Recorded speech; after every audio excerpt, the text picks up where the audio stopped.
Ada seorang sahabat bernama Umair bin Hamam. Saya pilihkan aja kisahnya karena sudah waktu duhur dekat. Umair bin Hamam ini teman-teman sekalian adalah salah satu sahabat yang sempat ikut di perang Badar.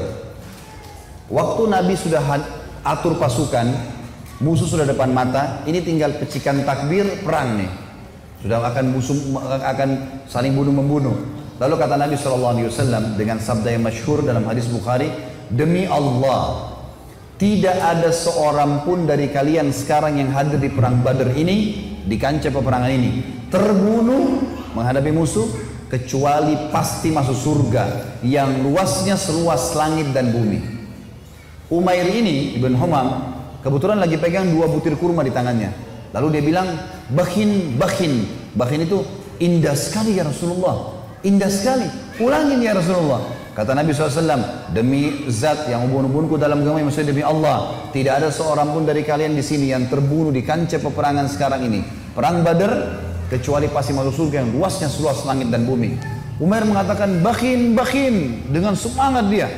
Maka kata Nabi SAW, kata Nabi, kenapa Umair? Kenapa kau bilang bakhin, bakhin? Maksudnya indah sekali ya Rasulullah.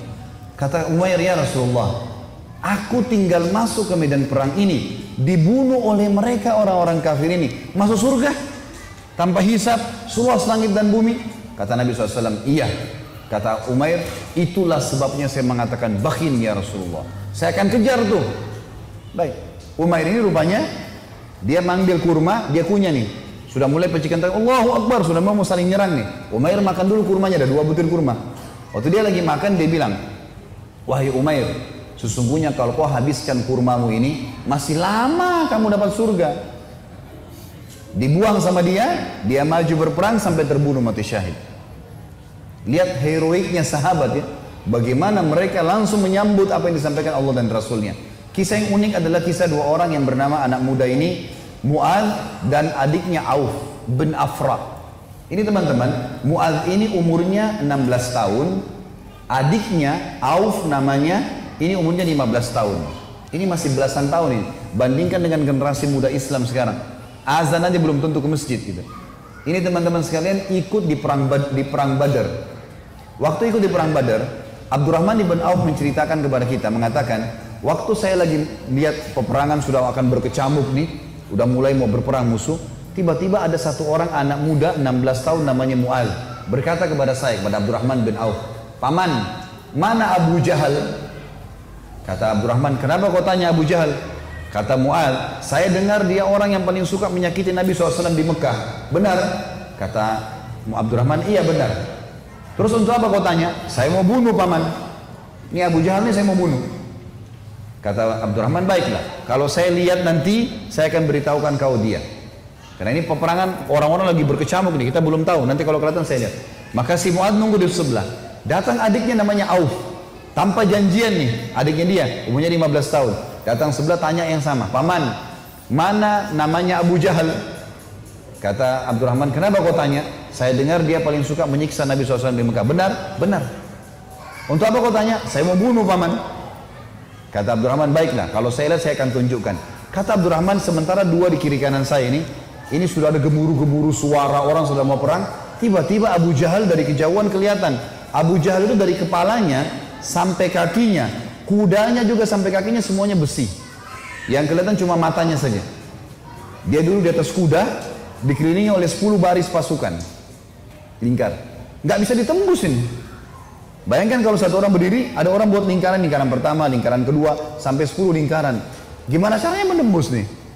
Kata Abdurrahman, waktu saya lihat, saya bilang, itu Abu Jahal. Waktu saya bilang, itu Abu Jahal, kata Abdurrahman, demi Allah, si Mu'adz sama Auf seperti 2 anak panah yang melesit ya, dilepas dari busurnya. Lari dua-dua ini, menembus 10 baris itu. Tebas sana, tebas sini, naik di atas pundaknya, sampai ke Abu Jahal. Dan dua-duanya menebasin pedangnya, sampai kena ke pahanya Abu Jahal. Sobek pahanya Abu Jahal ini, berdarah, jatuh dari kuda. Gitu kan. Abu Jahal ini rajanya mereka ya. Rajanya orang-orang Mekah waktu itu. Dan kalau ini kalah, ini mati, berbubar semua di pasukan. Yang terjadi teman-teman sekalian, si Auf, si adik ini 15 tahun, dikeroyoki oleh pengawal-pengawalnya Abu Jahal, mati syahid. Si Mu'adz ini sempat nangkis-nangkis, tangannya kena tebasan pedang. Tapi dia sempat keluar gitu kan. Dia keluar dari medan perang, 16 tahun teman-teman sekalian. Diambil imamahnya, diikat tangannya sama dia. Yang sobek itu, diikat sama dia. Dia masuk melawan satu tangan. Waktu dia lagi perang, dia rasa tangannya ini mengganggu dia. Kesakitan kan? Dia mau cari mati syahid nih. Dia keluar ke kancah peperangan, tangannya ini diinjak sama kakinya, ditarik sama dia. Diputus sekalian. Dia masuk berperang sampai terbunuh teman-teman sekalian. 15 sama 16 tahun yakin mati di medan perang, ini adalah syahid. Gak ada rasa takut sama sekali. Ini luar biasa bagaimana. Kisah yang lain Abu Dujana. Abu Dujana radhiyallahu anhu ini sahabat Nabi, pernah begini, Syammah namanya dia Syammah ya. Beliau pernah ini Nabi SAW pegang pedang di perang Uhud. Udah masuk waktu? Hah? Hah?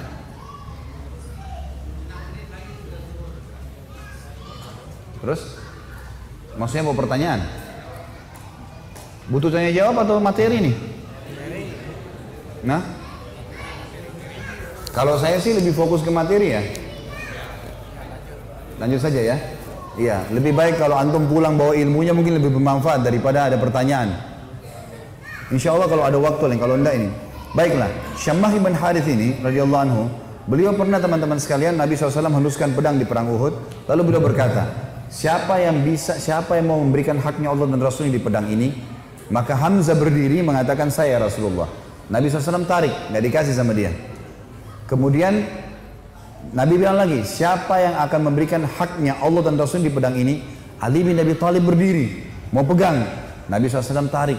Hamzah dan Ali ini terkenal pejuang kesatria Islam yang kuat gitu kan. Nabi nggak kasih. Nabi ulangi lagi yang ketiga, siapa yang memberikan haknya Allah dan Rasul di pedang ini? Maka berdiri lagi teman-teman sekalian, sahabat Nabi yang ketiga, yang sangat terkenal juga adalah Mikdad. Mikdad ini terkenal, Umar bin Khattab jadikan dia seperti kekuatan 1000 orang. Saya Rasulullah, Nabi SAW tarik, nggak dikasih. Nabi ulangi yang keempat kali, siapa yang memberikan hak dan Rasulnya di pedang ini? Maka Abu Dujana ini, Syammah ini berdiri mengatakannya Rasulullah, apa haknya Allah dan Rasulnya di pedang itu? Maka kata Nabi SAW, engkau mengambilnya dan engkau menghantamkan ke musuhmu, pakai perang ini sampai pedang ini bengkok. Kata Syammah, baik Rasulullah, saya akan berikan haknya, kasih ke saya pedang itu. Maka Nabi SAW pun memberikan pedang itu, karena Nabi SAW ingin sahabat ini bertanya dulu apa haknya Allah Rasulullah di pedang itu.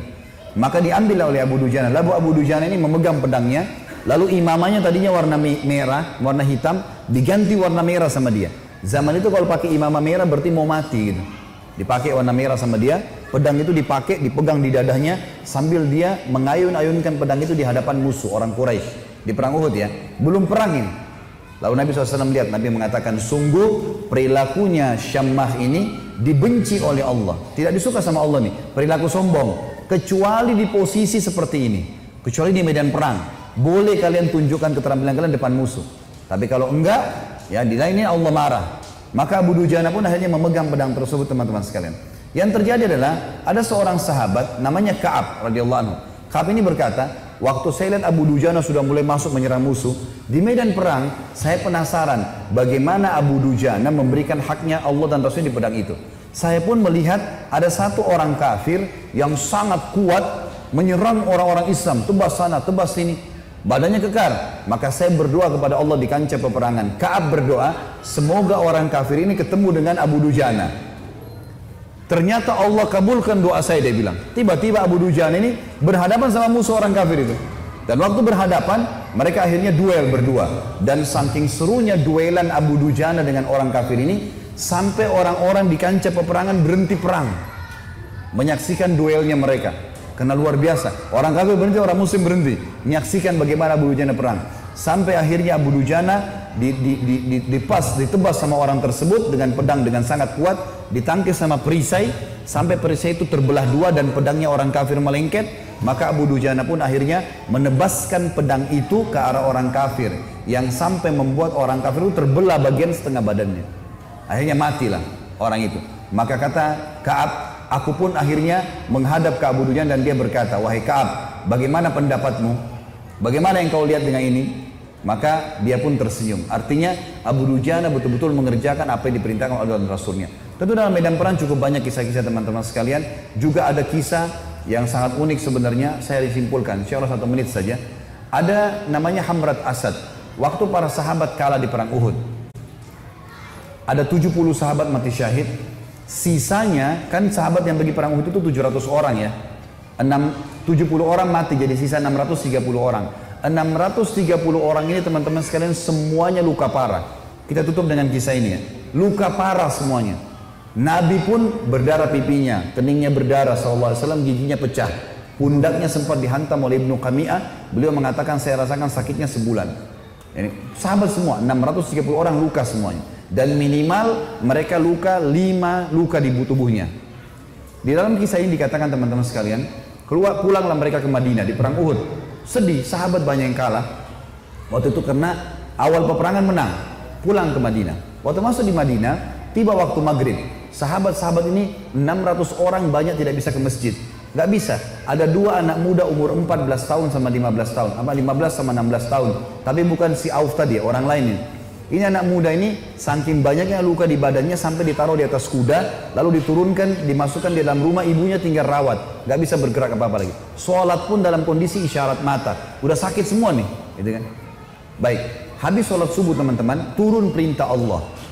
Ini 1 hari setelah perang Uhud, ada perang namanya Hamrat Asad. Nama lokasi Hamrat Asad ini, nama lokasi Asad artinya singa. Hamrat ini wilayah warna merah karena gunungnya banyak warna merah. Perintah Allah kepada Nabi Muhammad SAW, perintahkan semua sahabat Muhammad yang ikut di Uhud kemarin, 630 orang yang luka itu, semuanya keluar lagi, kejar lagi tuh orang-orang Quraisy. Pasukan kalah ya, luka semua. Maka tersebar berita, pemanggil-pemanggil Nabi, hai sahabat-sahabat Nabi yang kemarin ikut Uhud, bukan orang baru, yang luka-luka parah, semuanya oleh Nabi disuruh ngejar, menuju ke Hamrat Asad, kejar Quraisy. Maka sahabat-sahabat banyak, diantaranya Usaid bin Khudair, ada yang lagi nempel daun untuk mengeringkan lukanya, dicabut sama dia. Sami'na wa ata'na, kami patuh dan tenang. Dicabut semua luka-luka mereka yang tempel-tempelan, mereka pergi sambil ngalir darah. Ada 2 orang anak muda 15 sama 16 tahun. Ini di sini di riwayat tidak disebutkan namanya, yang tertidur di atas ranjang, ibunya ngerawat, sholat pun dengan isyarat mata. Waktu dengar ada orang teriak, wahai yang hadir kemarin di Uhud, semuanya tidak terkecuali telah turun perintah Allah kepada Rasulnya Muhammad SAW untuk mengejar Quraisy. Tidak satu orang pun boleh tinggal di Madinah. Luka parah. Maka adik kakak ini bersebelahan tidurnya. Kakaknya bilang, wahai adikku, tidak mungkin kita tinggal di atas ranjang begini sementara panggilan Rasulullah ada 16 dan 15 tahun ini. Maka kata adiknya, bagaimana caranya kak? Kita nggak bisa bergerak nih. Apa kata kakaknya? Demi Allah, saya akan seret kamu sekali, kamu seret saya sekali, sampai kita menjawab panggilan Allah dan Rasulnya. Luar biasa. Saya waktu baca kisahnya sampai netes air mata teman-teman sekalian. Luar biasa. Dan akhirnya mereka seret-seretan sampai tiba di depan Nabi SAW. Ada yang berdarah, ada yang ini. Terutama 2 anak muda ini naik di atas kuda itu sambil diseret jalan ya. Waktu mereka diseret semua pada nangis lihat. Ini luar biasa orang ini. Dan akhirnya sahabat ini semuanya pergi ke sana. Pas Quraisy dengar 630 pasukan yang kemarin kalah, tidak ada orang baru yang datang, bukan tenaga baru cuma yang kemarin, mau berperang, Quraisy tidak berani kembali. Mereka takut, ini jangan sampai luar biasa nih, kok bisa sampai luka parah mau kembali gitu. Maka mereka tidak berani kembali dan tersebar berita kalau setelah kekalahan di Uhud, 1 hari setelahnya di Hamrat Asad muslimin memenangkan peperangan. Dan ini mengobati luka-luka mereka. Tapi saksi bahasan teman-teman bagaimana mereka luar biasanya dalam mempertahankan agama ini. Allahu a'lam.